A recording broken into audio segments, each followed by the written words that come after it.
성도 여러분 안녕하십니까? 2026년 6월 12일 목요 새벽 말씀 함께 나누겠습니다. 함께 나누실 하나님 말씀은 요한복음 4장 43절에서 54절까지입니다. 본문은 예수께서 왕의 신하의 아들을 고치신 사건을 기록하고 있습니다. 본문을 통해 성도는 성령 충만함으로 증인된 삶을 살게 됨과 믿음으로 구원의 은혜를 누림에 대해서 묵상하겠습니다. 첫째 묵상할 내용은 성령으로 충만할 때 증인된 삶을 산다는 것입니다. 본문 43절에 보시면 이틀이 지남에 예수께서 거기를 떠나 갈릴리로 가시매라고 하였습니다.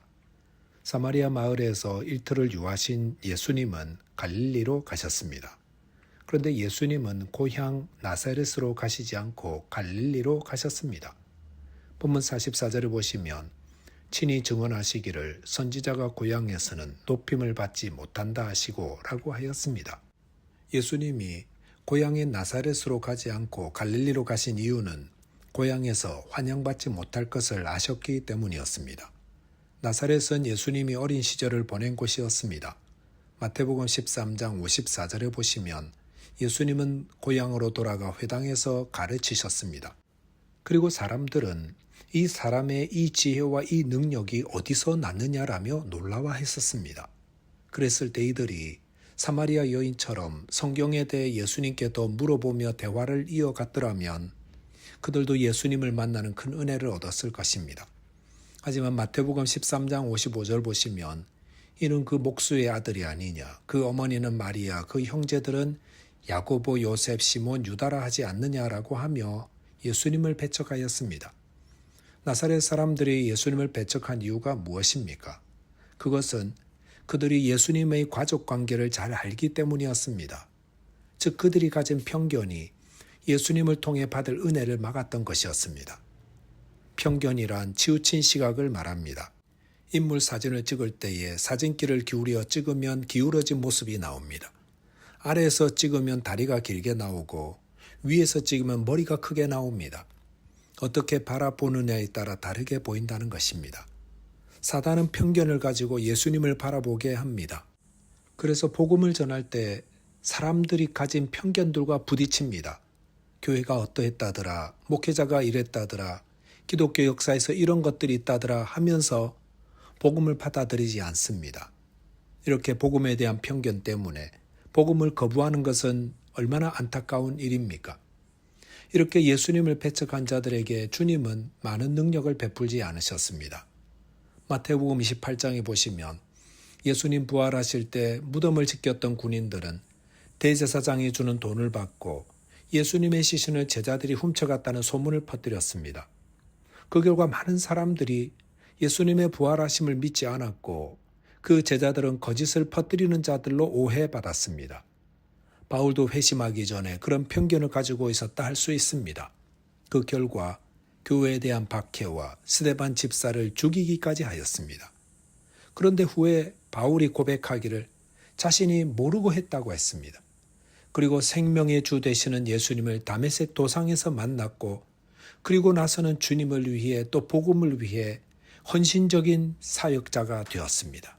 편견이 얼마나 무섭습니까? 편견은 우리를 두렵게 만들기도 합니다. 예수님의 제자들은 예수님이 부활하셨다는 소식을 듣고도 유대인들이 잡으러 올까봐 집안의 문을 잠그고 두려워하고 있었습니다. 그랬던 제자들이 오순절날 성령으로 충만히 임한 후에는 성전에서 복음을 전했습니다. 말이 통하지 않는 사람들에게는 방언으로 예수 그리스도를 전했습니다. 사람은 같은 사람인데 어떻게 이런 변화가 일어난 것입니까? 그것은 성령께서 임하셨기 때문입니다. 성령께서 임하시자 권능을 받고 예루살렘과 온 유대와 사마리아 땅끝까지 이르러 주님이 증인이 되었던 것입니다. 한국 기독교 초기에 한 교회에 한 집에 머슴이 교회의 지도자가 되는 일이 있었습니다. 그럴 때 그 집 주인이 그를 깍듯이 모셨다고 했습니다. 이것이 성령으로 인도함 받는 자의 모습입니다. 우리를 붙잡고 있는 편견은 성령께서 임하실 때 깨어집니다. 성령께서는 하나님의 뜻을 바르게 알려주시며 우리 안에 확신을 주시고 담대함을 주셔서 주님의 증인 되게 해주십니다. 저와 여러분이 성령 충만하심으로 주님의 증인된 삶을 사는 자 되시기 바라겠습니다.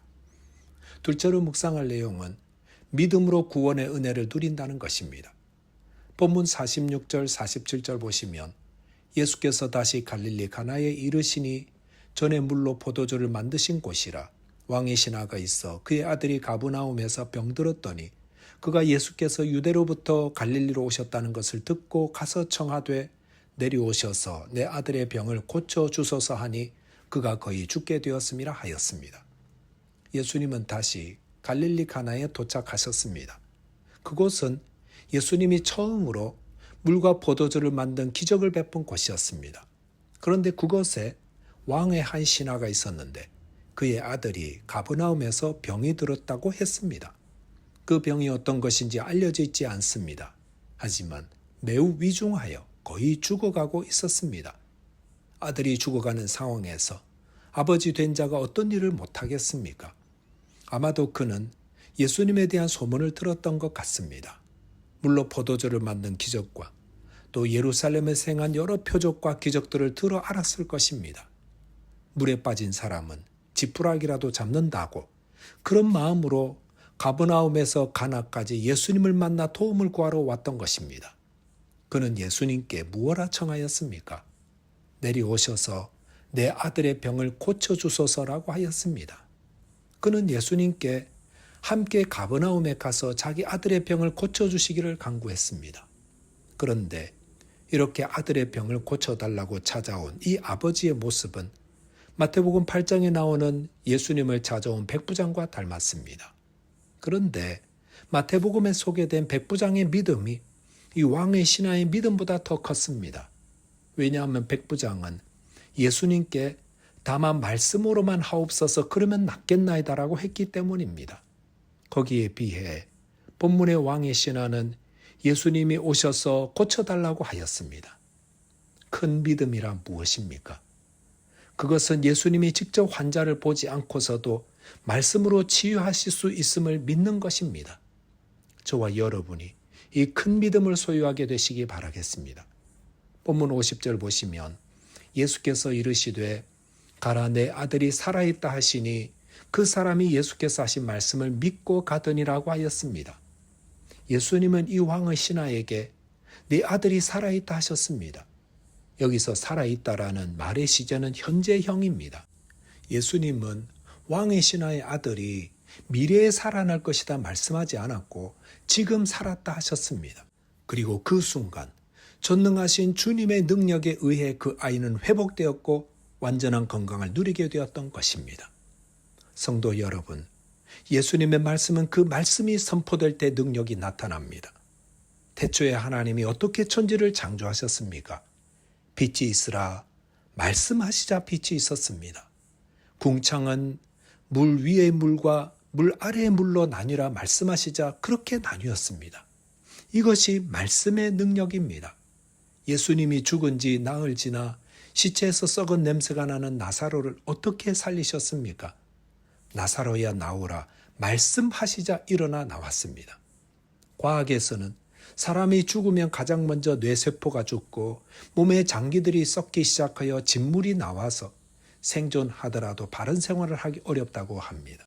그런데 죽은 지 나흘이 되어 그 근처에 가기만 해도 썩은 뇌가 진동하는 그런 상태에 있는 시체에게 나사로야 나오라 하자 멀쩡한 모습으로 일어나 나왔다는 것은 과학으로 설명되는 것이 아닙니다.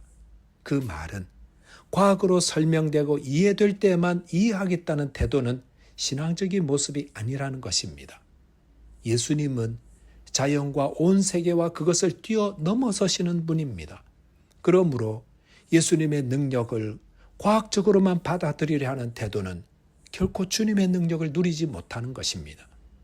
왕의 신하는 예수님의 말씀을 듣고 다시 길을 떠났습니다. 그리고 도중에 집에서 아이가 낳았다는 전가를 전해주는 종을 만나 그 낳은 시기가 예수님이 말씀하신 바로 그때와 일치하다는 것을 확인하고 온 가족이 예수님을 믿게 되었다 했습니다.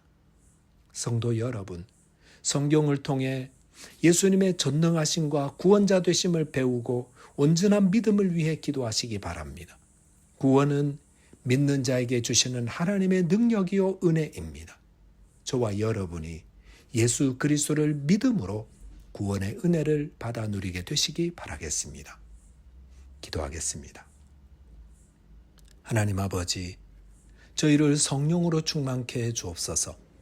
그리하여 우리 안의 편견과 두려움과 연약함을 떨치고 주님의 증인된 자 되게 해 주옵소서.